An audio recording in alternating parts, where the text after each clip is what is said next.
আমি দেখছিলাম এই চোরেরা 100 দিনের টাকা ঝেড়ে কিছু পতাকা কিনে রেখেছিল আলমারির ভিতরে। পতাকাগুলো রাস্তায় টাঙিয়েছে। ওদের বাপ শুভেন্দু অধিকারী এখানে আসছে ওই জন্য। আর আমি আমাদের ভাইদেরকে ধন্যবাদ দিই যে তারা বিজেপির পতাকা টাঙিয়ে পাল্টা প্রতিযোগিতায় যায়নি। এইখানে রাষ্ট্রবাদীদের সঙ্গে চোরেদের তফাৎ। এই চোরেদের হালত কিছুদিনের মধ্যে এমনি তো ধোঁয়া বেরিয়ে গেছে, বাকি যেটুকু আছে সেটাও কি করে বের করতে হয় আমরা জানি না। খাউঙ্গা না খানে দুঙ্গা, এটা আমরা দেখিয়ে দেব কিছুদিনের মধ্যে। যাই হোক, আমি তোলামূলে যারা শুনছেন তাদেরকেও বলছি, পুকুর টুকুর বুঝিয়ে যা করছেন সোনারপুর বা ইত্যাদি এলাকায় সব আছে আমাদের কাছে হিসাব। আপনি ভাববেন না যে জ্যোতিপ্রিয় আর কেষ্টতে থেমে যাবে, কামালগাজিও পেরোবে, অপেক্ষা করুন। সব নথিপত্র আমাদের কাছে আছে, গুছিয়ে রেখেছি আমরা।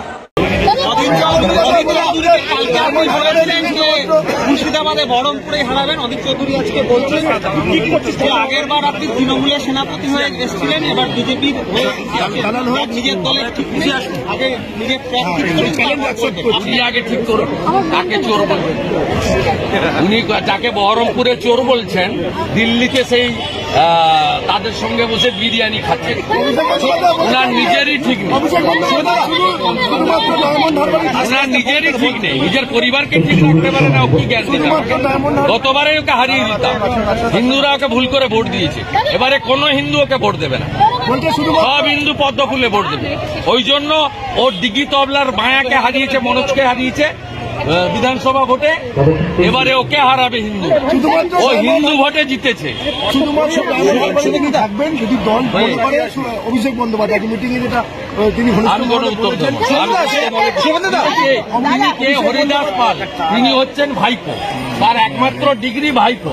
তার ভিতরের কথা আপনি জানলেন, আপনার মুখ থেকে শুনে আমাকে বলতে হবে। আমি ওর মালিককে হারিয়েছি, ওর মালিক যদি কিছু বলে আমাকে বলবেন, আমি উত্তর দেবো। থানা কোথায় ছিল 11-র আগে? অযোধ্যায় একগুচ্ছ প্রকল্প আছে, তার মধ্যে বাংলার জন্য একটি ট্রেনও রয়েছে এবং আজকে যেভাবে উদ্বোধন হয়ে ঐতিহাসিক মালদা থেকে বাঙ্গালুরু, কারণ পশ্চিমবঙ্গে চিকিৎসা পাওয়া যায় না।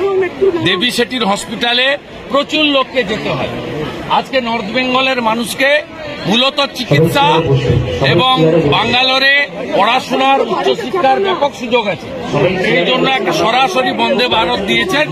এটাতে প্রমাণ হয়েছে নরেন্দ্র মোদীজি উন্নয়নের রাজনীতি করেন না এবং তার উন্নয়নের মানচিত্রে পশ্চিমবঙ্গ গুরুত্ব সহকারে স্থান পাচ্ছে। এটাই বাংলার মানুষ হিসেবে আমরা গর্বিত, আনন্দ।